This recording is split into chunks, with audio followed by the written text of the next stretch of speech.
वालेकुम अस्सलाम वरहमतुल्लाह।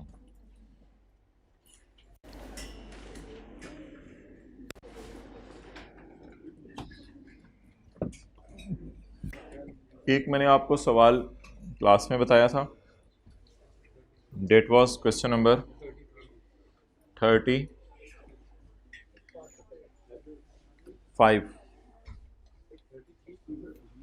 Thirty three.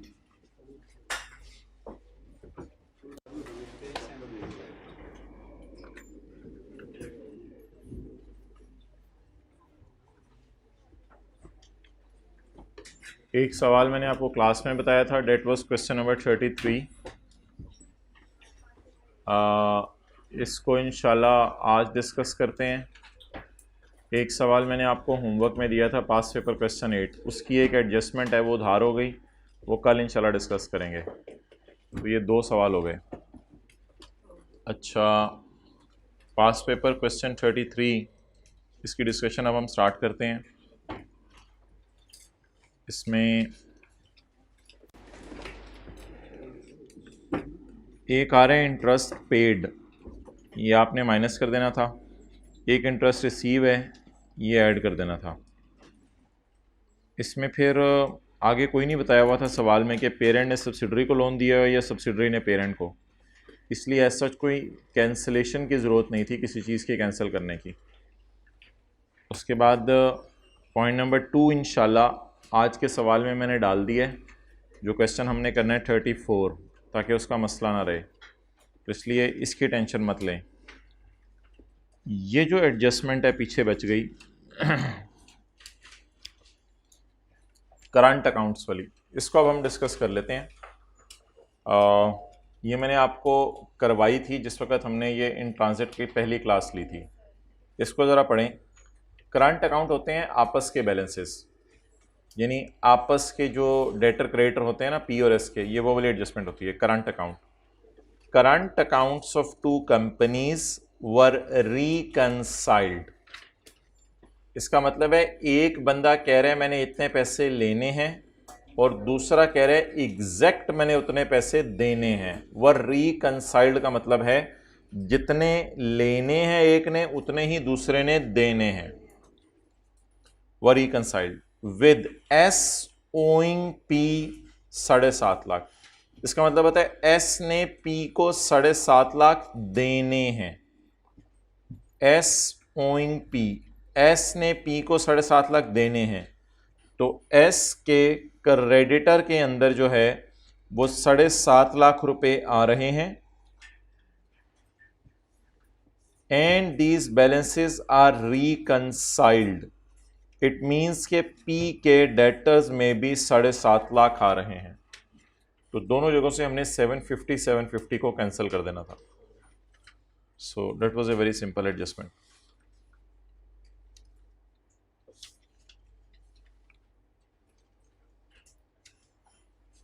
बस ठीक है, अब आप आज का सवाल शुरू करते हैं, फिर डिविडेंड की एडजस्टमेंट ज़रा रिवाइज हो जाएगी। पेज 80।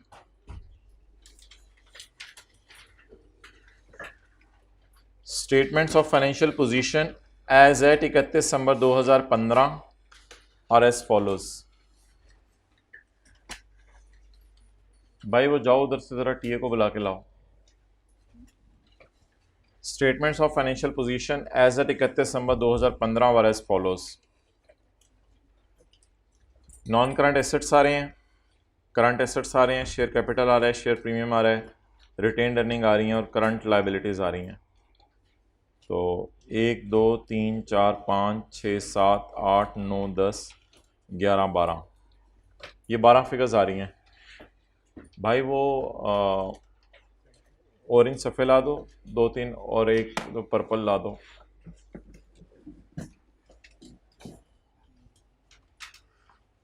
जी बैलेंस शीट बनाएं।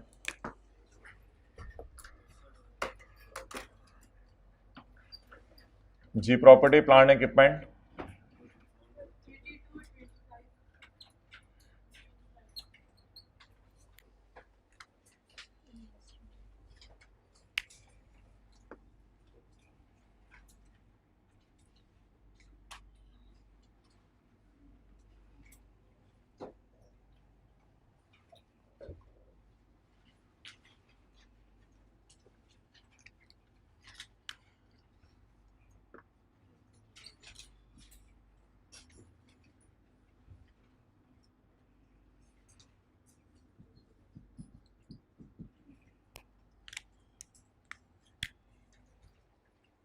Investments 33.5,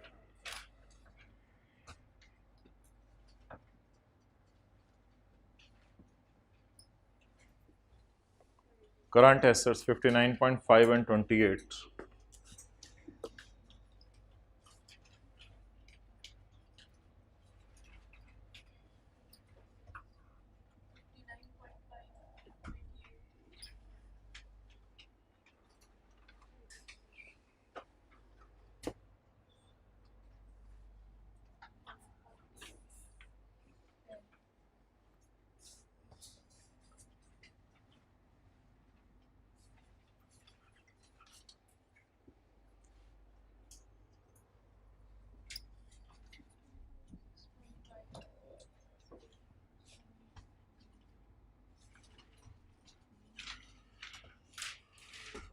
CRE 55, SRE 37.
अच्छा भैया, बट आई डोंट नो, ये एक नेवर एंडिंग स्टोरी होगी।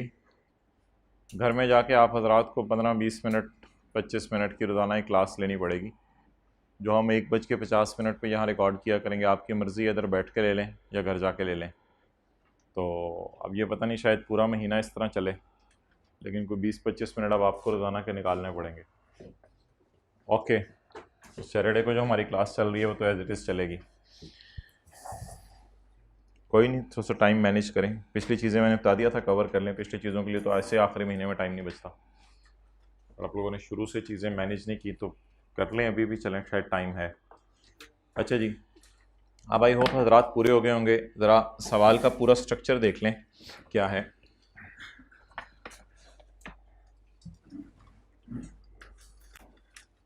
इधर ले आओ।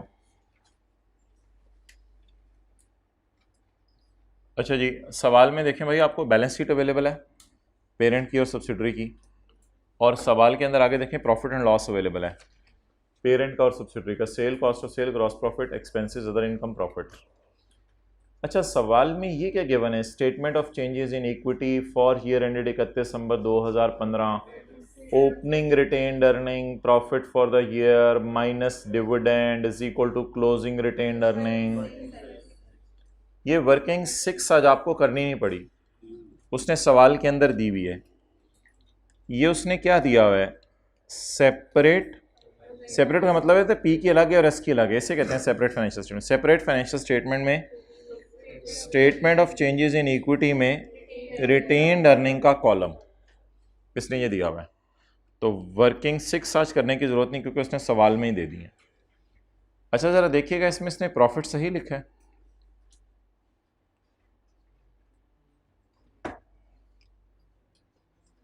और दूसरी चीज़ इसमें देखिएगा, ये जो क्लोजिंग आ रही है,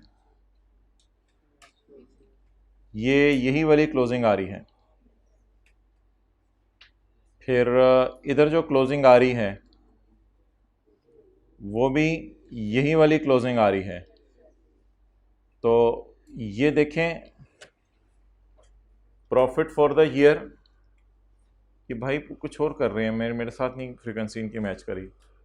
ये profit for the year P&L से स्टेटमेंट इन इक्विटी के अंदर आ गए, और उसके बाद ये जो क्लोजिंग आ रही है, ये ओपनिंग आ रही है, ये क्लोजिंग आ रही है। क्लोजिंग आ रही है 55 और 37, is taken to balance sheet, ये बैलेंस शीट में नजर आ रही है।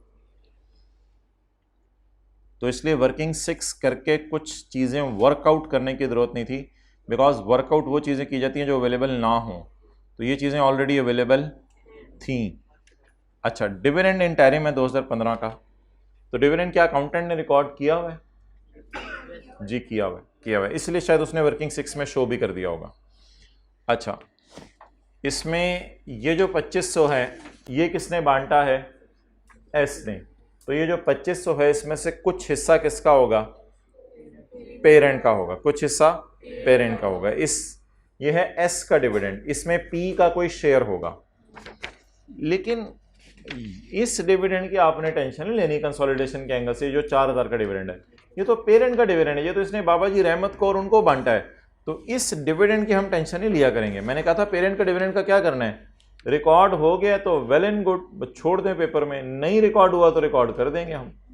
तो ये पेरेंट का डिविडेंड है, तो डेट इज लाइक ये किस कलर का सफ़ा है? पिंक। तो ये पिंक कलर का सफ़ा है। पिंक कलर के सफ़े की टेंशन नहीं लेनी आप लोगों ने। टेंशन असल में किसकी लेनी है? अगर सब्सिडरी डिविडेंड का ऐलान करे, सब्सिडरी ने फुल डिविडेंड कितना बांटा है, तो ये क्या है? एस का डिविडेंड 2500 क्या है? एस का डिविडेंड। एस का डिविडेंड 2500, एस ने 2500 बांटा है। इसमें पी का कितना हिस्सा है ये अभी हम कैलकुलेट कर लेंगे कि इसमें पी का कितना हिस्सा है। ओके, चलें जी, पहली adjustment. Hanks owns 80% of Steep shares, these are purchased on यकम जनवरी 12। अब बैलेंस शीट डेट है 31/12/15 और हमने खरीदा है यकम जनवरी 12 को, 12, 13, 14, 15, 4 साल पहले खरीदा है फॉर 33.5 मिलियन कैश। जिसमें हमने सऊदी किंग को 33.5 मिलियन कैश दिया है, तो वह यहाँ से मैच कर रहा है। When the balance on Streep's retained earning were 7 million. आज हमें आरई वर्किंग 6 से नहीं निकालनी पड़ेगी, इस वजह से आरई हमें वर्किंग 6 से नहीं निकालनी पड़ेगी। अटेंटिव रहिएगा। ना तो हमने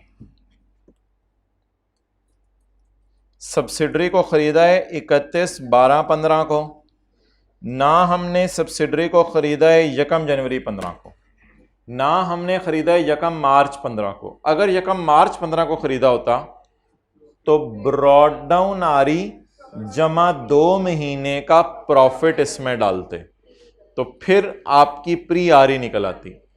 अब मुझे ना 31/12/15 की आरी चाहिए, ना मुझे यकम जनवरी 15 की आरी चाहिए, बल्कि मुझे बहुत पुरानी आरी चाहिए। वो सवाल वाले को फिर देनी पड़ेगी, क्योंकि इतने सालों की स्टेटमेंट इक्विटी वो भी नहीं बना के हमें दे सकता।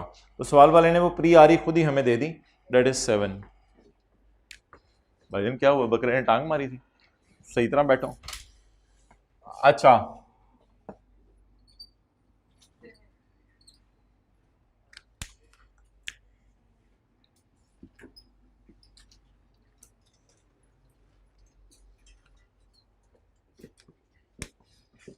चलें जी आगे। अच्छा, मुझे बताना है आपने उन लाहौर वालों के साथ क्या किया जाए जो ईद से पिछले 3 दिन छुट्टी में थे।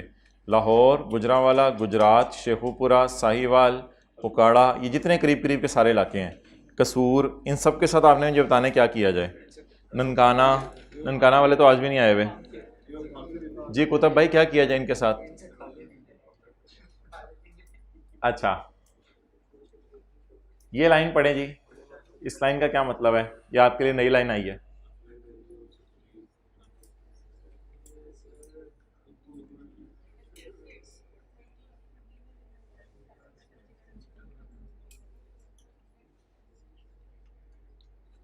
अच्छा, अगर सिर्फ सब्सिडरी की इक्विटी को जमा किया जाए ना, तो सब्सिडरी की इक्विटी है ऑन एक्विजिशन डेट 17, लेकिन इस 17 का नाम है इक्विटी या book value of net assets, क्योंकि अभी तक हमने रिवैल्यूएशन रिकॉर्ड नहीं की।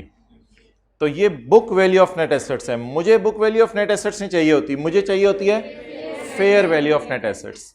अच्छा, ये फेयर वैल्यू ऑफ एनसीआई नहीं है। फेयर वैल्यू ऑफ एनसीआई कुछ चीज होती है, वो होती है इमरान खान का सब्सिडरी में कितना हिस्सा है। ये क्या है? ये सब्सिडरी में खुद कितनी जान है। the fair value of S net assets at acquisition was determined to be 20. The fair value at acquisition was determined to be, इसे कहते हैं fair value of net assets. अब what is the book value of net assets? What is the fair value of net assets? 20. What is the difference? इसका नाम क्या होता है? Fair value of, इस 20 का नाम क्या होता है? Fair value of NCI? नहीं, fair value of net assets of subsidiary. अब इधर आ रहा है 17, इधर आ रहा है 20, 3 रुपए से आउट होगी ये. द डिफरेंस, जिस शहजादे ने 20 यहां लिखा होगा उसे भी पता चला होगा ना डिफरेंस 3 का है. जिसने 20 यहां लिखा ही नहीं वो कह रहा होगा एक ही डिफरेंस है. The difference is due to, एक प्लांट है जिसकी वजह, the difference was due to BV and fair value एक प्लांट के डिफरेंट है. बुक वैल्यू और फेयर वैल्यू में डिफरेंस आ रहा था जिसकी रिमेनिंग लाइफ 10 साल है on the date of acquisition. अब ऑब्वियसली कितना फिर डिफरेंस आ रहा था इसकी बीवी और फेयर वैल्यू में?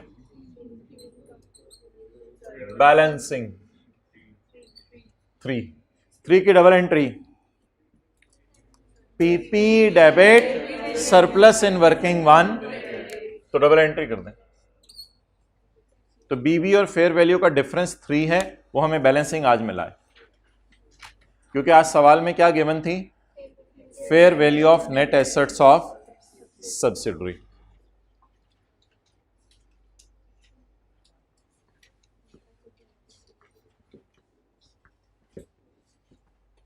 अच्छा, अब बड़े हो गए में हैं, अब आप मुझे डेप्रिसिएशन की भी एंट्री यहीं करवा दें. पूरा 12, पूरा 13, पूरा 14, पूरा 15, कितने साल हो गए? 4 साल. ज़मानी एंट्री सोचें, PP debit surplus credit, PP asset है, एसेट बढ़ने से डेप्रिसिएशन बढ़ती है, डेप्रिसिएशन बढ़ने की एंट्री, डेप्रिसिएशन इन एसआरई डेबिट, डेप्रिसिएशन इन एसआरई डेबिट और पीपी क्रेडिट. तो इधर डेप्रिसिएशन आती थी सरप्लस की. 3/10 तो 1 साल की आ जाएगी. From the date of acquisition till consolidation date 1.2. SRE debit, अब पेपर में कोई वर्किंग 8, 9, 10 खोलने की जरूरत नहीं है, इधर ब्रैकेटों में चीजें चल जाएंगी.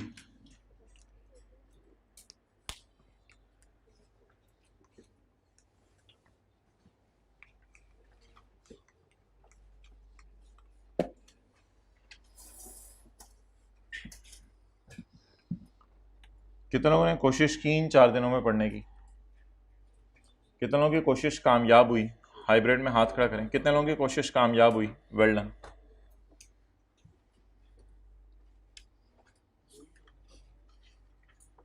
जी, PP debit, revaluation surplus in working 1 credit और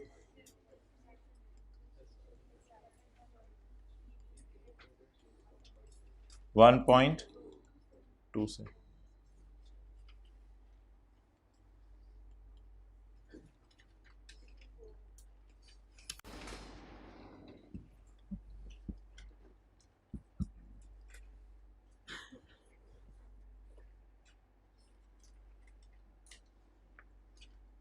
ओके, नेक्स्ट. अच्छा जी, ये होमवर्क वाली एडजस्टमेंट आ गई. अब during the year Streep sold goods to Hanks at price of 24. These goods have cost 18 million. During the year Hanks had sold 20 million of these goods for 30 million. यह that is अंग्रेजी भी वही है और सारी statement भी वही है. तो ये ज़रा अब एडजस्टमेंट जो है ना समझ लें.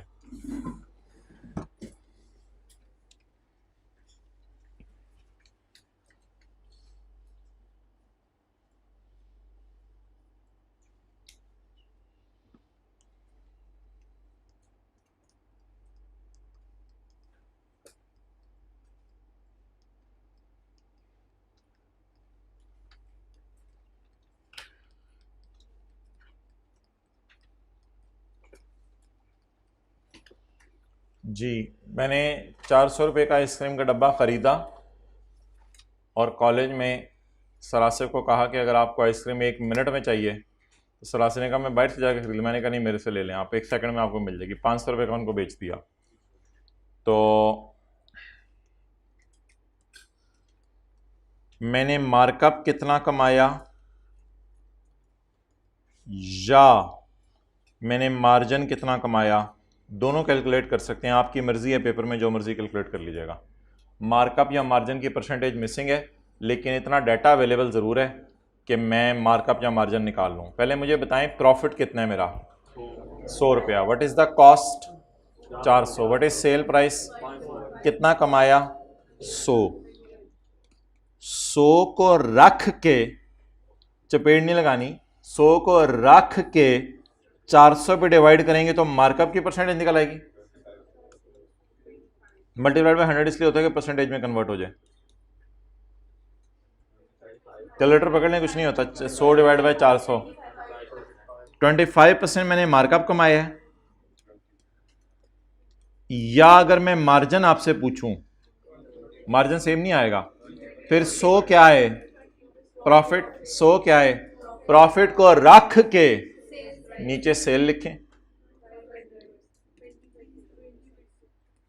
इंटू 100 इसलिए करना होता है कि जवाब परसेंटेज में कन्वर्ट हो जाए। मैं कर नहीं रहा 20%। अब आपकी मर्जी है, आगे सवाल मार्कअप से चलाएं, मार्जिन से चलाएं, it's up to you. There will be no impact on solution, solution पे कोई फर्क नहीं पड़ेगा। अगर कभी पेपर में परसेंटेज मिसिंग हो, you can either calculate markup, you can either calculate margin.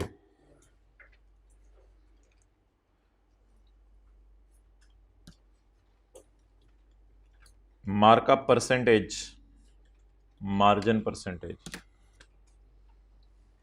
Profit divide by cost करेंगे तो मार्कअप निकल आएगा। प्रॉफिट डिवाइडेड बाय सेल करेंगे तो मार्जिन निकल आएगा। 100 रुपये 400 पे कमाए या 100 रुपये 500 पे कमाए, वो डिपेंड अपॉन के प्रॉफिट कॉस्ट पे निकाल रहे हैं या सेल पे निकाल रहे हैं।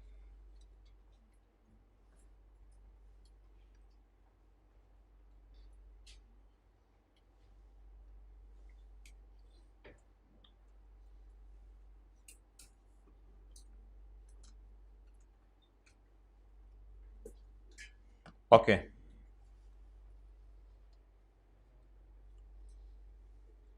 अब वो सर आसिफ वाली मिसाल और बिस्किट वाली मिसाल, कितने रुपए का बिस्किट खरीदा था सब्सिडरी ने, 10 रुपए का। पेरेंट को कितने का बेचा था, 12 रुपए का।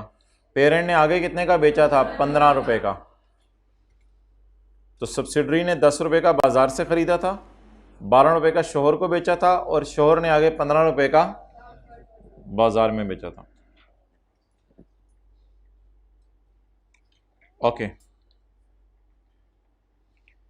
अच्छा, ये मार्कअप या मार्जिन किसकी बुक्स में निकालना होता है अगर मिसिंग हो तो? पेरेंट की बुक्स में निकालना होता है या सब्सिडरी की बुक्स में निकालना होता है? जिसने आपस की सेल की है उसी ने आपस का प्रॉफिट बुक किया है ना। तो जो आपस की सेल करने वाला होगा उसकी किताबों में आपने मार्कअप या मार्जिन की परसेंटेज निकालनी है। तो लिखें, इफ मार्कअप और margin is missing then calculate it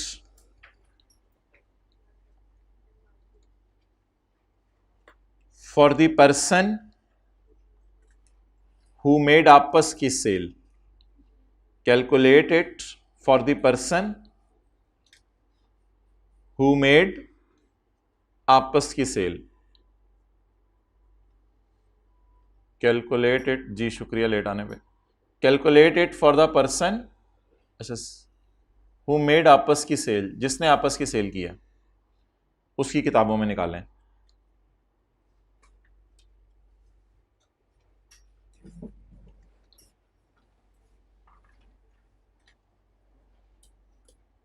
अच्छा जी,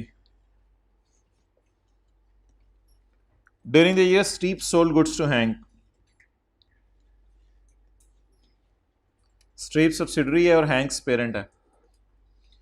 during the year Streep sold goods to Hank at a price of 24।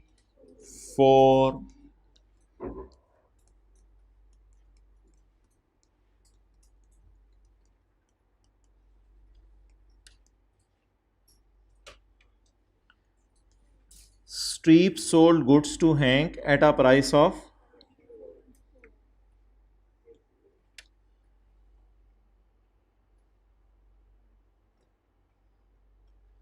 S sold goods to P for 24 million.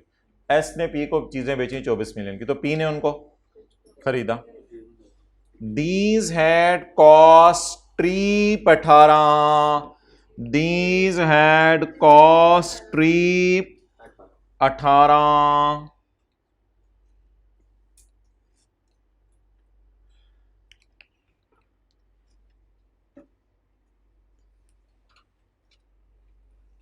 क्या निकालना है? मार्कअप निकालना है, मार्जिन निकालना है? वो बता दें, जो मर्जी निकालना है।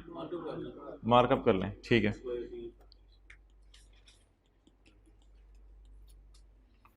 किसने आपस की सेल की? स्ट्रीप ने। कितने वाली चीज कितने की बेची? 18 वाली चीज 24 की बेची। क्या रखूं? 6 को रख के डिवाइड कर दूं 18 से तो मार्कअप आ जाएगा 33.3333%। मार्जिन निकालें, मार्जिन 25% आ रहे हैं। जो मर्जी कर लो, आपकी मर्जी है, नो प्रॉब्लम। मार्जिन निकाल के देख लीजिएगा, कोई मसला ही नहीं। छोड़े, फिर क्या करना है? एक ही चीज निकालनी है, दोनों चीजें तो नहीं निकालनी। तो ये बताएं किसकी बुक्स में आपने निकाला है? जिसने आपस की सेल किया, उसकी बुक्स में आपने मार्कअप या मार्जिन जो मर्जी है निकाल के रख लिया। आगे चलें।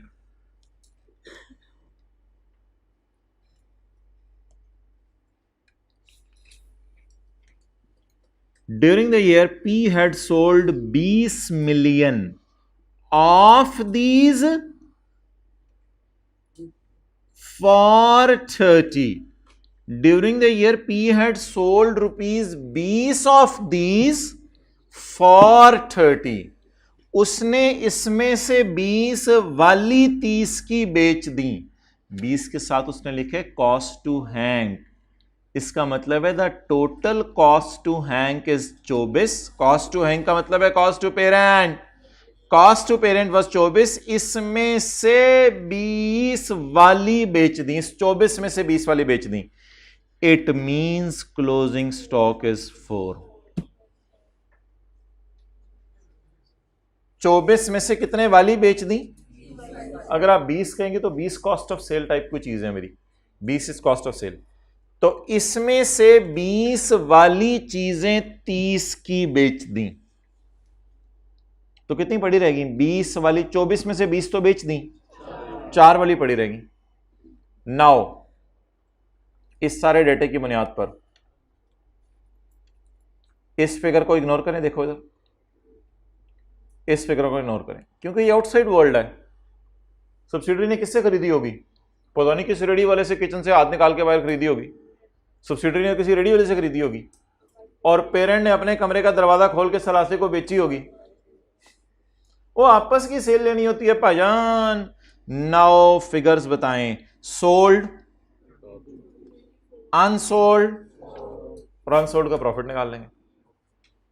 ये जो बाहर की सेलें ये तो इग्नोर करें ना, इसको हमने 4 डालना है। सो देखती आंखों और सुनते कानों, इसको ज़रा आप एक दफ़ा दोबारा पढ़ लें बस। इंशाल्लाह इस तरह की एडजस्टमेंट्स आने वाले दिनों में भी आएंगी, ज़रा रिवाइज हो जाए तो बिल्कुल बिल्कुल तसल्ली से चलें। एक ये फटा ज़रूर होता है कि प्रॉफिट आपने किसकी किताबों में निकालना है। तो प्रॉफिट आपने जिसकी किताबों में निकालना है जिसने आपस की सेल की है। During the year S sold goods to P at a price of 24।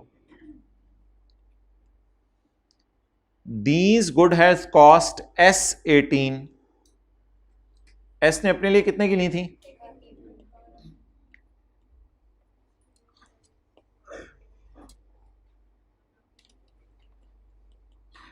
सो से इसलिए मल्टीप्लाई करूं कि जवाब परसेंटेज में आ जाए। During the year P sold 20 of these. इस 24 में से अगर 20 बेच दी तो 4 क्लोजिंग स्टॉक में चले जाएंगे।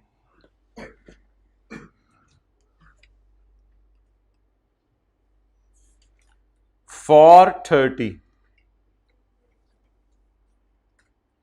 अच्छा, इसकी किताबों में भी प्रॉफिट निकल सकता है। 20 वाली चीज़ 30 में बेची है, 10 का प्रॉफिट कमाया है, 10 को डिवाइड करेंगे 20 से तो मार्कअप निकल आएगा, but it is of no use क्योंकि ये तो आउटसाइड वर्ल्ड को सेल कर रहा है। आपस की सेल करने वाला कौन है? एस। अब इसने आउटसाइड वर्ल्ड को सेल की है, इसने आउटसाइड वर्ल्ड से परचेज की है, तो working number working number 8 S2P sold unsold unsold का profit 4 divided by 133 multiplied by 33.1। Note कर लेंगे।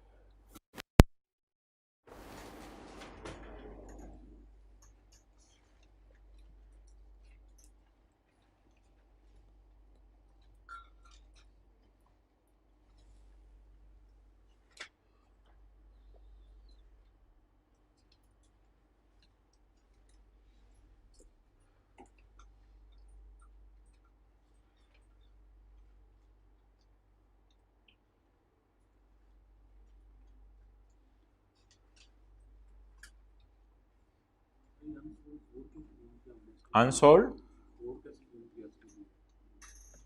अनसोल्ड क्या कह रहे हो? 4 की फिगर एज्यूम नहीं की, 4 की फिगर हकीकत में निकली है। दीज गुड्स, अच्छा आगे, during the year P had sold 20 of these for 30। P ने इसमें से 20 वाली बेच दी तो कितने वाली नहीं बेच सका?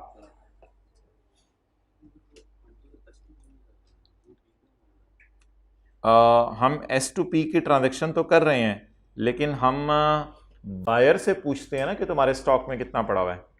सेलर से क्या पूछते हैं? तुमने बेचा कितना? बायर से क्या पूछते हैं? How much is lying in your stock. Seller से क्या पूछते हैं? तुमने कितना बेचा। बायर से क्या पूछते हैं? How much is included in your stock. उसने कहा मैंने 24 में से 20 वाली बेच दी। 20 मेरी कॉस्ट थी, कॉस्ट टू हैंक्स 20 मेरी कॉस्ट थी, 24 में से 20 की कॉस्ट वाली बेच दी, तो फिर 24 में से कितने की कॉस्ट वाली नहीं बेच सका? 4 वाली।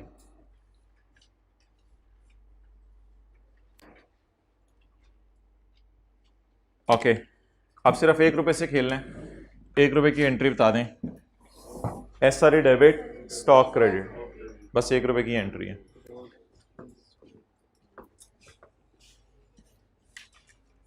SRE डेबिट स्टॉक क्रेडिट क्या लिखूं? S2P stock reversal, SRE debit stock credit.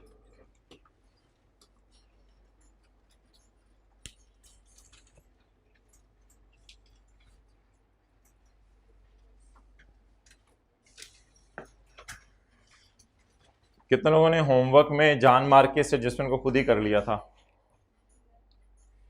कितने लोगों को भूल गया था? होमवर्क भी है कुछ? नहीं, ये भूलता नहीं है यार, मेरे ख्याल से नॉन सीरियसनेस है और कुछ भी नहीं है। करनी है ना एक चीज़ तो सही तरह करें। ये अब पीछे 1-2 महीने रह गए हैं, मोबाइल भी फारिग कर दें इसको। और मैं सीरियसली बता रहा हूँ, ऐसे अपने आप को भी धोखा फिर दे रहे हैं, वालिदैन को भी धोखा दे रहे हैं। तो क्लासों में बैठ के अनअटेंटिवली क्लास ली जा रही हो और कभी आना कभी ना आना, कभी लेट आना कभी आना ही ना। बस ये कम से कम आप लोगों को तो ऐसी चीज़ें ज़ेबा नहीं देती। हाँ, कोई और करे तो फिर भी समझ आती है, लेकिन अगर आप करें ऐसी चीज़ तो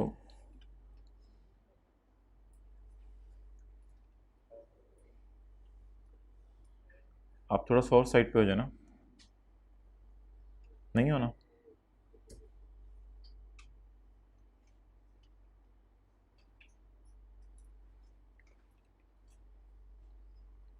Hank said carried out annual impairment test on goodwill in accordance with IFRS 3 and IAS 36.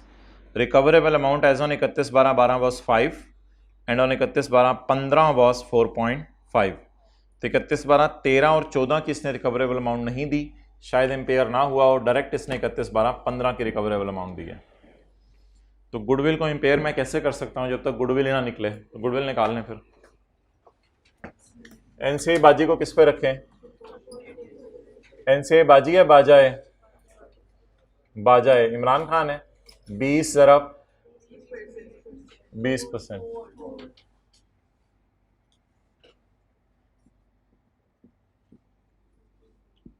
NCI I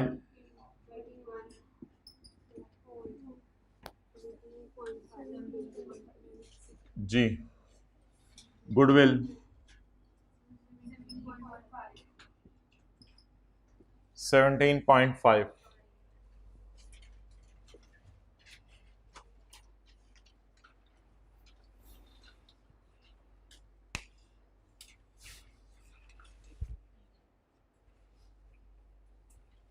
So that was a little bit story of goodwill by teacher.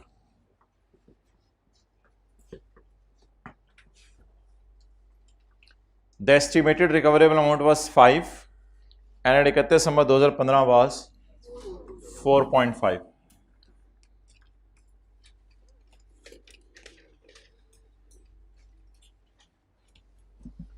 अच्छा जी, देखते रहना bio. Working number 9, goodwill T count adjustment account credit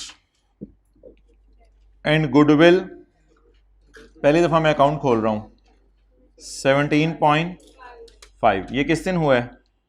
1 जनवरी 12 को। Adjustment account credit और goodwill debit. आज पहली दफा हम T account खोल रहे हैं गुडविल का। एक दिन लेक्चर पार्ट बी में भी खोला था हमने टी अकाउंट, तो गुडविल का टी अकाउंट खोल रहे हैं।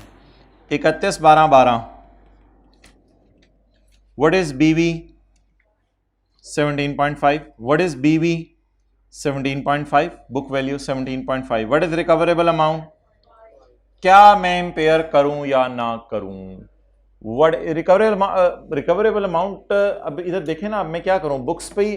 अगर 17.5 के 18.5 होती मेरी रिकवरेबल अमाउंट, तो फिर कोई डिम्पेयरमेंट गेन कोई चीज नहीं है। लेकिन what is my book value now? 17.5 and what is recoverable amount? मैं किस पे रखूं? गिरा दूं इसको नीचे? किस पे ले आऊं? तो 31/12/12 सॉरी, तो मैं इसको किस पे ले आऊं? 5 पर। तो 31/12/12 को जब मैंने इंपेयरमेंट टेस्ट से गुजारा तो बुक वैल्यू कितनी थी? रिकवरेबल अमाउंट कितनी थी? रखना किस पे होते हैं इन दोनों में से? लोअर पर। वो recoverable amount higher of value in use और fair value minus cost to sell होती है, वो तो उसने दी नहीं। मैं पूछ रहा हूं इसको किस पे रखूं मैं? 5 पर। तो कितना इंपेयरमेंट लॉस आ गया? Impairment loss 12.5। बैलेंसिंग 1 जनवरी 13 ब्रॉड डाउन 5। 31/12/13 carry down 5। नहीं, वो 4.5 तो बहुत आगे की बात आप कर रहे हैं। 1 जनवरी 14 ब्रॉड डाउन 31/12/14 कैरी डाउन। असल में ना आज सवाल में उसने रिकवरेबल अमाउंट 2 दी हैं, इसलिए हमें टी अकाउंट बनाना पड़ा है। पहले एक ही रिकवरेबल अमाउंट देता था आज की, उसी से हम कंपेयर करें सीधा इंपेयरमेंट लॉस निकाल लेते थे। आज उसने 2 रिकवरेबल अमाउंट्स दिए हैं। ये मसला हुआ सवाल में, और कोई मसला नहीं है। अच्छा, इसके बाद 1 जनवरी 15, आगे बताएं क्या करें? एंड 31 दिसंबर 15 वॉज, क्या इंपेयर फर्दर करूं या खैर है? करें। तो 31/12/15 को carry down. Book value 5। Book value 5। Recoverable amount 4.5।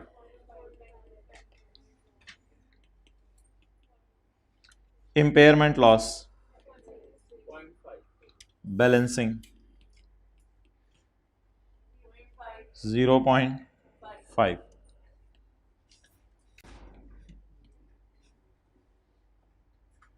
Total ये किसका साइन है? समेशन का। एंट्री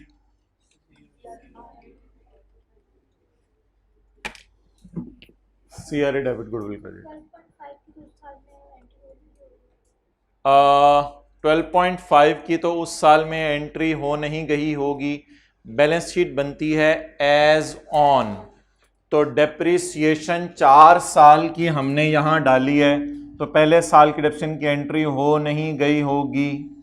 हम तो कंसोलिडेटेड किताबें फाड़ के फेंक देते हैं, हर साल कंसोलिडेशन करते हैं सेपरेट फाइनेंशियल स्टेटमेंट से, तो डेप्रिसिएशन भी 4 सालों की रिकॉर्ड की है क्योंकि बैलेंस शीट में एज ऑन एडजस्टमेंट्स होती हैं। इम्पेयरमेंट भी 4 सालों की कैलकुलेट करेंगे, इस साल की 12.5, इस साल की 0, इस साल की 0 और इस साल की 0.5। तो इम्पेयरमेंट लॉस भी 4 साल का, डेप्रिसिएशन भी 4 साल की। यही तो बैलेंस शीट और प्रॉफिट एंड लॉस में फ़र्क है। बैलेंस शीट में एज ऑन एडजस्टमेंट्स होती हैं प्रॉफिट एंड लॉस के अंदर। फिर तो हम ये भी सोचते हैं कि गुडविल भी निकल चुकी होगी 17.5 की, हम क्यों वर्किंग 1 किया करें पेपर में, वो तो 4 साल पहले निकल चुकी होगी। नहीं, सारी कंसोलिडेटेड फाइनेंशियल स्टेटमेंट हर साल फाड़ दी जाती हैं और नई कंसोलिडेशन के लिए सारी वर्किंग्स दोबारा की जाती हैं। तो 12.5 प्लस 0 प्लस 0 प्लस 0.5, ये 4 साल की इंपेयरमेंट है, इंपेयरमेंट लॉस। और मैं इसी तरह लिख रहा हूं आप लोगों के समझने के लिए, 12.5 plus 0 plus 0 plus 0.5 is equal to 13। ये 4 सालों की इंपेयरमेंट आ गई, 1 2 3 4 साल, और ये 4 सालों की डेप्रिसिएशन आ गई, 4 सालों की डेप्रिसिएशन भी आ गई और 4 सालों की इंपेयरमेंट भी आ गई। सीआरई डेबिट एंड गुडविल, और अल्लाह का शुक्र है मेरी गुडविल 4.5 रुपए पे आ गई है, जो कि कैरी डाउन में मेरा बनता है। अगर एनसीए फेयर वैल्यू पता सब कुछ इसी तरह होता, सिर्फ ये 13 ला के इधर लिख देते और कोई फर्क नहीं पड़ना था। जब एनसीआई प्रोपोर्शनेट पे होता है तो गुडविल की इंपेयरमेंट इधर जाती है, जब एनसीआई फेयर वैल्यू पे होता है तो 13 रुपए इधर आता है, और कोई फर्क नहीं पड़ना। नहीं नहीं नहीं नहीं, ऐसे तो कोई फर्क नहीं पड़ना, कभी भी कोई ऐसी कोई बात नहीं है। वो नेगेटिव गुडविल हमेशा अदर इनकम में जाती है और सीआरई में। पॉजिटिव गुडविल की इंपेयरमेंट ये डिपेंड करते हैं कि एनसीए किसके ऊपर है।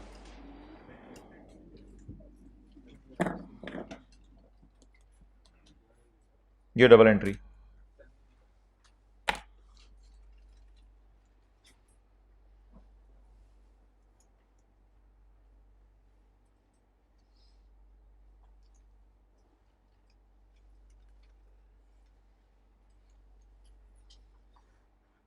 अच्छा जी, पिछली क्लास में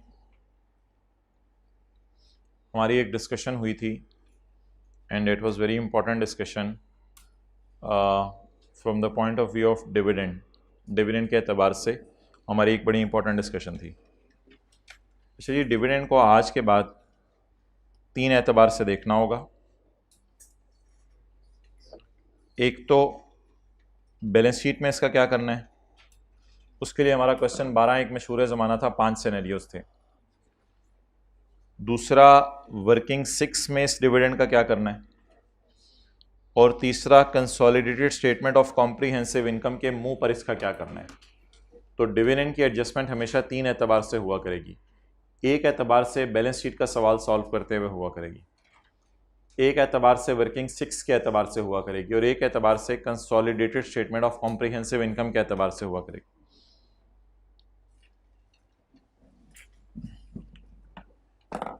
Hanks and Streep each proposed, propose की जगह पेपर में लफ्ज आ सकता है अनाउंस्ड और डिक्लेयर्ड, दोनों तीनों का एक ही मतलब है। Hanks and Streep each proposed an interim dividend in September 15 of 10% and 25% respectively। जरा जाके देखते हैं, एक ने 10% अनाउंस किया और एक ने 25% अनाउंस किया। पी का शेयर कैपिटल,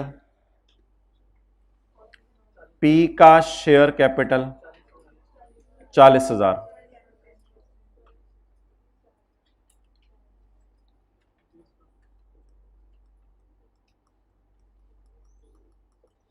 ये अकाउंटेंट ने सही रिकॉर्ड किया हुआ 4,000। अब ये नहीं मैं पूछूंगा अकाउंटेंट ने रिकॉर्ड किया या नहीं, उसने किया हुआ मुझे नजर आ रहा है। सेपरेट फाइनेंशियल स्टेटमेंट्स में उसने वर्किंग 6 बना के दे दिया। एस ने डिविडेंड अनाउंस किया है 25%। एस का शेयर कैपिटल आ रहा है 10,000। 10,000 का कितने परसेंट? 2500। इसका मतलब है ये अमाउंट भी टिक, ये अमाउंट भी टिक, दोनों अमाउंट्स अकाउंटेंट ने सही रिकॉर्ड की हुई हैं।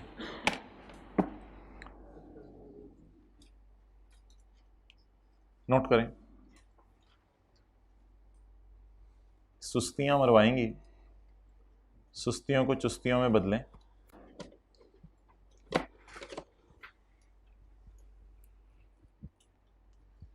आपके अंदर इतनी इस्तेदादें रखी गई हैं, आपकी सोच है, इसको मोबाइल पे ज़ाया करें।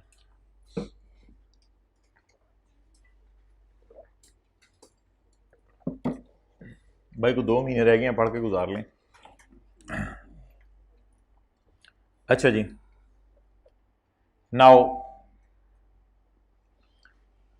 डिविडेंड के एतबार से थोड़ी सी डिस्कशन P&L के एंगल से लास्ट क्लास में की थी।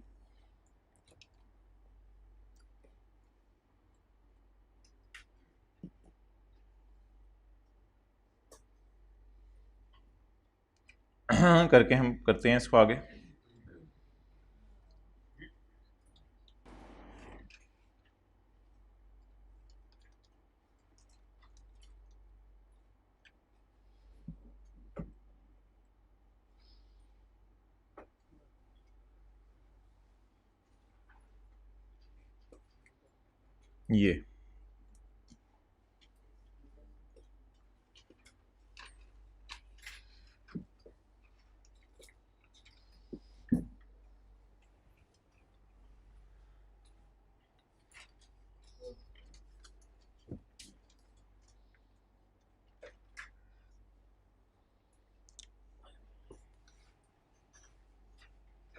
ये जी पी की सेपरेट फाइनेंशियल स्टेटमेंट्स में एक P&L दिया हुआ है आपको, बहुत अटेंशन से देखें।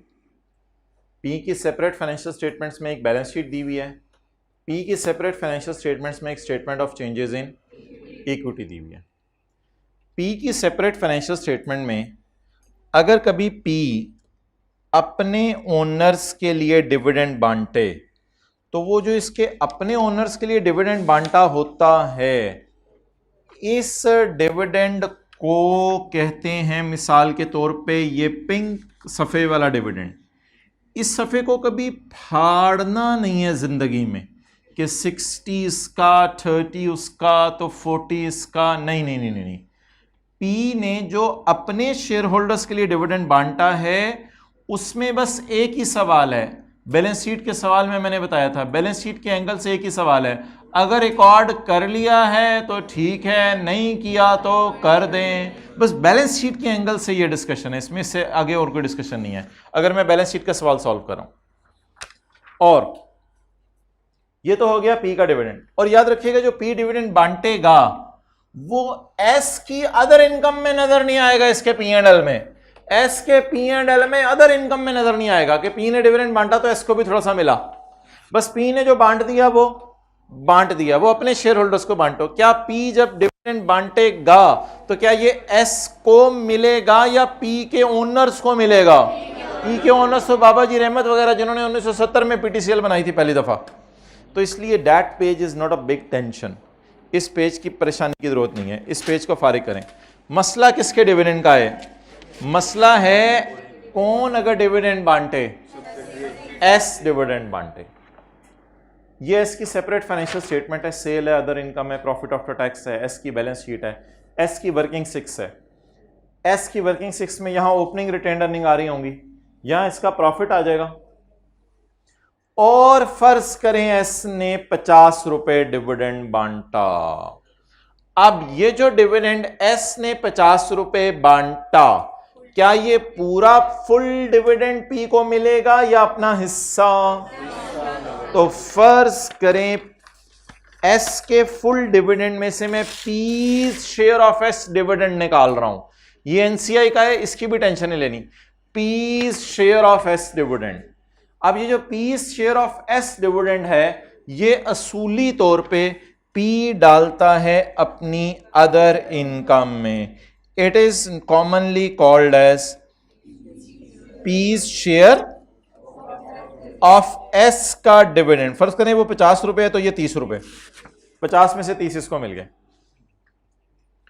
अच्छा जी, अब दो एंगल से मैं डिस्कशन करने लगा हूं, एक इस 50 रुपए की और 30 रुपए की डिस्कशन करने लगा हूं मैं।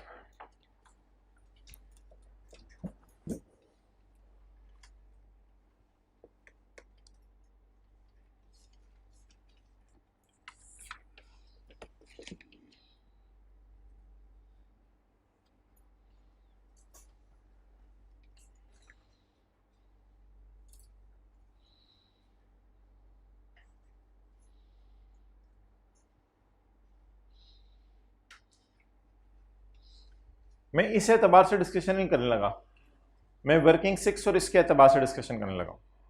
और किस सफ़े की डिस्कशन करने लगा हूं? ऑरेंज वाले की। किस सफ़े की डिस्कशन करने लगा हूं? एक हमारा ऑरेंज वाला सफ़ा है, एक हमारा क्या है? ऑरेंज वाला सफ़ा। मैं किसकी डिस्कशन करने लगा हूं? 25% की। मैं किसकी डिस्कशन अभी आपसे नहीं करने लगा? 10% की। ये 10% किसने बांटा है? पेरेंट ने। इसको जरा साइड पे रख दो क्योंकि ये इतने मार्क्स नहीं काटेगा। अभी कोई एडजस्टमेंट। अभी किसकी डिस्कशन होने लगी है? एस के डिविडेंड की। एस के डिविडेंड, ऑरेंज सफे की डिस्कशन होने लगी है। अच्छा, वर्किंग 6 होती हैं separate financial statements. Separate financial statements में जब भी आप बात करेंगे तो वर्किंग 6 के एतबार से पूरे सफे की बात होगी। वर्किंग 6 के एतबार से पूरे सफे की बात होगी। कैसे बात होगी? सिंपल सी बात, बड़ी सिंपल सी बात। अगर एस ने डिविडेंड बांट दिया और शो कर दिया, अगर एस ने डिविडेंड शो कर दिया तो इसका मतलब है आपको अगर वर्किंग 6 में कोई मिसिंग इंफॉर्मेशन निकालनी पड़ी तो शो करके ही निकालिएगा क्योंकि अकाउंटेंट ने शो किया हुआ है। सर पता कैसे चलेगा कि एस ने डिविडेंड रिकॉर्ड नहीं किया हुआ? सवाल में लाइन आएगी has not been accounted for, वरना हमेशा एस ने रिकॉर्ड, जिस अटेम्प्ट में पेपर में ये लाइन आ गई S has not accounted for the dividend in its books, तो इसका मतलब है उसने अकाउंट फॉर किया नहीं, उसने 50 शो नहीं किया। प्लीज अटेंशन, इधर आंखें सब कुछ। अगर पेपर में लाइन आ गई S has not accounted for the dividend account for, तो फिर आप इस 50 को यहां पर ना लिखिएगा, कोई नहीं, बैलेंस शीट के फेस पे जाके चीजें सही कर लेंगे, वो जैसे क्वेश्चन 12 में करते थे। और अगर पेपर में लाइन आ जाए एस ने अकाउंट फॉर कर लिया है डिविडेंड, या सवाल साइलेंट हो, तो हम ज्यूम करेंगे उसने रिकॉर्ड कर लिया है। लेकिन इधर ये मैं डिस्कशन कर रहा हूं किसके एतबार से? वर्किंग। और वर्किंग 6 में पूरा सफा मेरा हाथ में है। वर्किंग 6 में तो मैंने लाइन लिखवाई थी एस ने ₹50 अगर रिकॉर्ड कर लिए हैं तो वर्किंग 6 में शो कर देंगे, और अगर रिकॉर्ड नहीं किए तो वर्किंग 6 में शो ना करें। ये मैंने लाइन लिखवाई थी आपको। पहली बात ये हो गई। दूसरी बात, अभी विभाजन कॉन्सेप्ट समझे, तस्वीरें बाद में मिली, कॉन्सेप्ट अकल, वो दिमाग, फुल अटेंशन इधर। इसके बाद अब जो फटा हुआ सफा है वो दो। इसके बाद मसला होगा इस 30 का।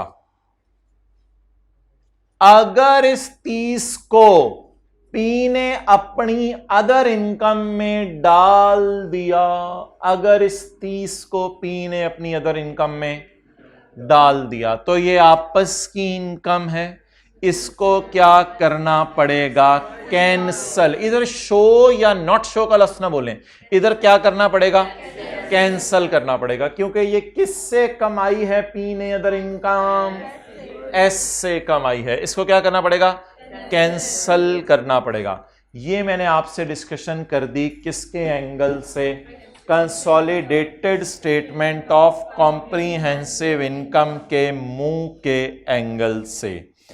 क्या कंसोलिडेटेड पी एंड एल के मुंह पर ऐसा हो सकता है कि पी ने अपनी अदर इनकम में ये 30 डाला हो?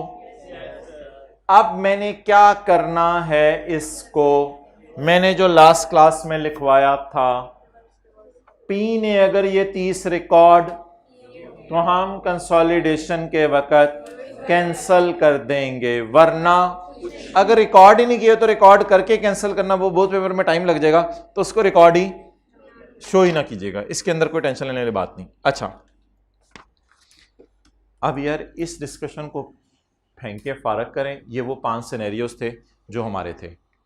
अब मैं आपसे फाइनल वर्जन देने लगा हूं, अल्लाह करे आपको याद रह जाए, फाइनल वर्जन एस के डिविडेंड का। किसके डिविडेंड का? ये कौन सा डिविडेंड है? एस का फुल डिविडेंड। ये किसका हिस्सा है उसमें? पी का हिस्सा है उसमें। वर्किंग 6 में जिंदगी में हमेशा फुल डिविडेंड कैलकुलेट करना है, लेकिन कैलकुलेट करके दिखाना भी है वर्किंग 6 में या नहीं दिखाना, इस पे आप मुझे कोई हतमी राय दे दें, फिर मैं आगे चलता हूं।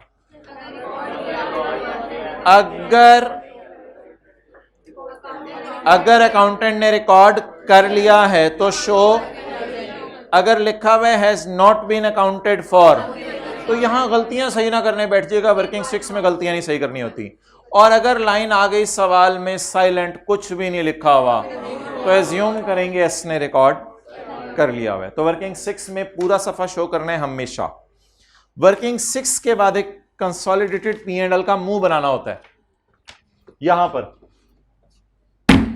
इसमें आपस की इनकम को कैंसल करना, यह हमारी बहस है कि आपस की इनकम कैंसल होनी है या नहीं। तो इधर consolidated statement of comprehensive income के मुंह से सिर्फ ऑरेंज सफा आपने सोचना है, और ऑरेंज सफा पूरा नहीं बल्कि टूटा हुआ हिस्सा। आप बता दें वर्किंग 6 के एतबार से पूरा सफा और इसके एतबार से इसका हिस्सा। कंसोलिडेटेड P&L के मुंह से किस वक्त हम डिविडेंड को कैंसल करेंगे? P share of S dividend को कब कैंसल करेंगे? अगर उसने अदर इनकम में रिकॉर्ड, और अगर नहीं किया तो रिकॉर्ड कर कर कैंसल करने से बेहतर है क्या कर दें? इग्नोर कर दें, इग्नोर कर दें। अच्छा, ये तो हो गई ऑरेंज सफ़े की बात इन दोनों एंगल से, इधर पूरा ऑरेंज सफ़ा और इधर आधा। और अलग बहस ये कि इधर कब शो करना है, कब शो नहीं करना, और इधर कब रिवर्स करना है और कब इग्नोर करना है। ये आज पिछली क्लास में सीखा है, आज भी सीख रहे हैं, आज कल और परसों 3 दिन हमने अप्लाई करना है इसको। डन? ये बातें थोड़ी थोड़ी याद रहेंगी। अच्छा, इस सफ़े की बात करें वर्किंग 6 के एंगल से और इसके एंगल से। आप जरा सोच के बताएं, अगर पी की सेपरेट फाइनेंशियल स्टेटमेंट में, statement of changes in equity में आपको रिटेन्ड अर्निंग का कॉलम नजर आ रहा है, तो रिटेन्ड अर्निंग का अगर कॉलम आपको नजर आ रहा है तो मेरे ख्याल से वर्किंग 6 का वही रूल रखें, पी का फुल डिविडेंड अगर अकाउंटेंट ने शो किया है तो हम भी शो, और अगर अकाउंटेंट ने शो तो हम भी शो नहीं करेंगे।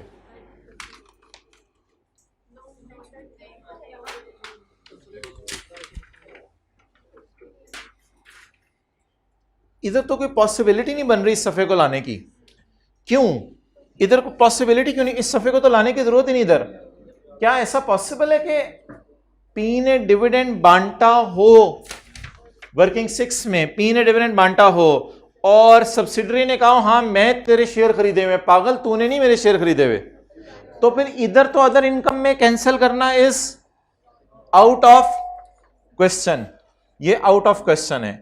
भाईजान बात खत्म हो गई मेरी तरफ से। अब आप हजरात ने मुझे 4 सुनहरी असूल बता देने हैं जिंदगी गुजारने के, 4 सुनहरी असूल। अच्छा, अब आप मुझे ये बताएं, ये ऑरेंज सफा एस का डिविडेंड वर्किंग 6 में कब शो करना है? जब सवाल साइलेंट हो या सवाल में लिखा हो कि एस ने डिविडेंड रिकॉर्ड कर लिया है, और अगर लिखा हो has not been accounted for, तो यहां शो करने की जरूरत नहीं, क्योंकि वर्किंग 6 में गलतियां नहीं सही करनी होती। पहली बात खत्म हो गई। P share of S dividend, ये था एस का पूरा डिविडेंड, इसी किसका हिस्सा है? P share of S dividend. इस P share of S dividend को कंसोलिडेटेड P&L के मुंह से पेरेंट की अदर इनकम में से कब माइनस करना है? पेरेंट की अदर इनकम में से। अगर उसने रिकॉर्ड और अगर लिखा हो parent has not accounted for तो शुक्र है नहीं किया, फिर माइनस करने की भी जरूरत। कोई आपस की चीज अगर रिकॉर्ड नहीं हुई तो बहुत अच्छी बात है, नहीं रिकॉर्ड हुई। और अब बात किसकी हो गई? पेरेंट का डिविडेंड वर्किंग 6 में बाबा जी रहमत वाला कब शो करना है? जब सवाल साइलेंट हो या सवाल कह दे कि रिकॉर्ड कर लिया हुआ है। और अगर सवाल के has not been accounted for तो इग्नोर कर दें, कोई मसला नहीं। इस वर्किंग 6 में चीजों को सही नहीं करना होता और इस एंगल से कुछ भी नहीं करना इस सफे को। डन? ओके। अब मोहतरम तसल्ली से पहले बात करते हैं ऑरेंज सफ़े की। मुझे ऑरेंज सफ़े वाला डिविडेंड आप बता दें, पेन किधर है? ऑरेंज सफ़े वाला ज़रा डिविडेंड बता दें। 25% कितना निकला था? कल शेयर कैपिटल कितना था? शेयर कैपिटल से कितना था? 10,000। ज़रा 25% 2500। ये है जी 2500, ये 2500। ये किसका डिविडेंड है? वर्किंग 6 के एंगल से इसके डिस्कशन करते हैं।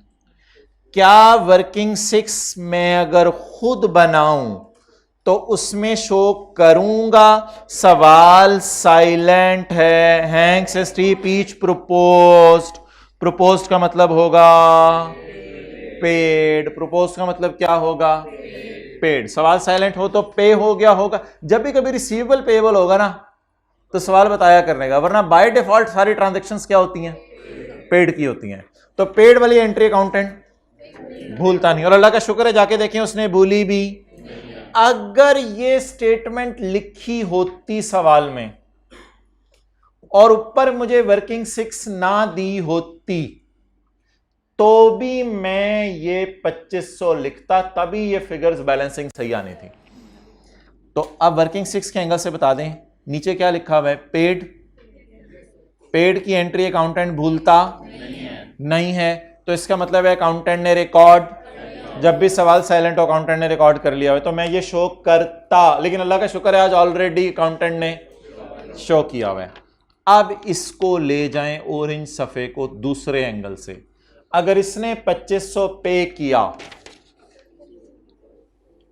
तो इसका 80%, इसका 80% किसने रिसीव किया? एस ने अगर पे किया तो किसने रिसीव किया? दिखाओ।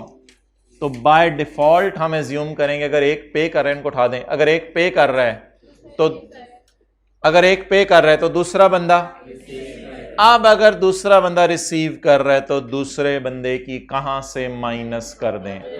Other income. 3000 में से भी जब P&L बनाएंगे इसको क्या कर देंगे? माइनस कर देंगे। डन? वैसे ना सवाल बड़ा तेज था, उसने ये लिखा भी हुआ है आज सवाल में, देखें लिखा हुआ है Hanks share of dividend from is appearing in other income of Hanks. ये हैंक्स की अदर इनकम में नजर आ रहा है, लेकिन पूरा या उसका अपना हिस्सा क्यों कैंसिल करना पड़ेगा? आपस की इनकम नजर आ रही है। ये तो P&L के मुंह के एंगल से बात हो जाएगी, अभी मैंने P&L के मुंह का एंगल बनाया ही नहीं। अच्छा, पीछे रह गया कौन सा सफा? पिंक सफा। पिंक सफे के एतबार से मुझे बता दें डिविडेंड कितना है? 4000। क्या ये 4000 रुपया इधर देख के बताएं पेड है? तो पेड के बारे में बाय डिफॉल्ट एज्यूम करें रिकॉर्ड हो। तो अगर वर्किंग 6 में खुद बनाता तो मैं भी यहां 4000 शो करके ये फिगर्स बैलेंस ही निकालता। वो तो अल्लाह का शुक्र है सवाल वाले ने शो। इस 4000 को कंसोलिडेटेड P&L के एंगल से डिस्कस करने की जरूरत नहीं है। लेकिन ये तो बिल्कुल हमारी नई डिस्कशन हो गई ना। मुझे पहले पुरानी डिस्कशन पे वापस लाएं। बैलेंस शीट के एंगल से इन दोनों का क्या करना है? बैलेंस शीट के एंगल से इन दोनों का क्या करना है? इनको छोड़ें, बैलेंस शीट के एंगल से इन दोनों का क्या करना है? बैलेंस शीट के एंगल से ये क्वेश्चन 12 का 5वां सिनेरियो है। और ये कौन सा वाला सिनेरियो है? Hanks and steep each paid. जब तक रिसीवेबल पेएबल ना लिखा हो, बोले हमेशा क्या एज्यूम करना है? पेड। ये ट्रांजैक्शन पे हो गई है। और ये सिनेरियो कौन सा बनता है? जरा पांचवा वाला सिनेरियो। हमारा पहला सिनेरियो था has not been accounted for by both, अगला सिनेरियो था P हैज नॉट रिकॉर्डेड, अगला सिनेरियो तो शायद recorded by both but not received, और फिर अगला सिनेरियो था P has recorded, S has not recorded, अगला सिनेरियो था S has recorded, P has not recorded. पांचवा सिनेरियो था पेड।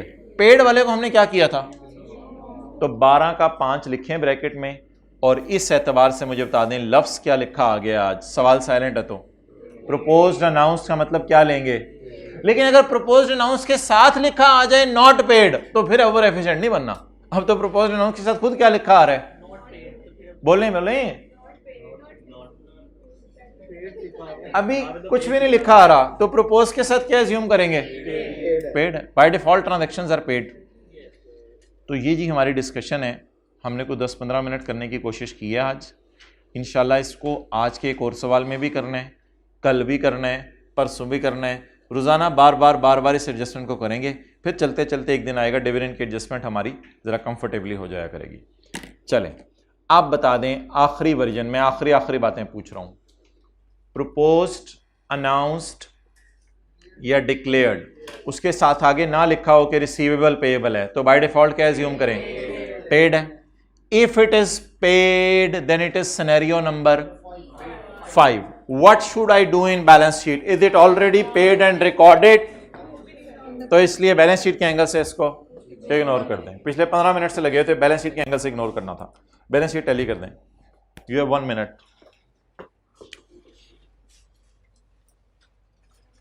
फिर पार्ट 2 शुरू करना जी। CRE 22.2, NCI 5.6, फूक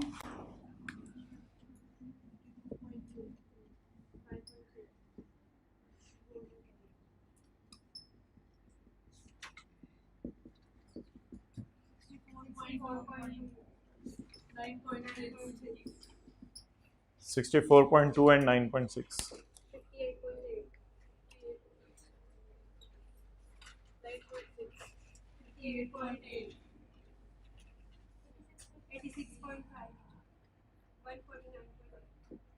140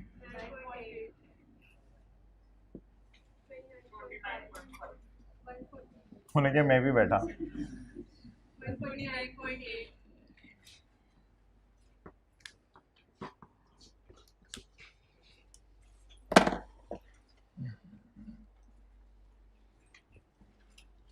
बना लो दूसरा पार्ट।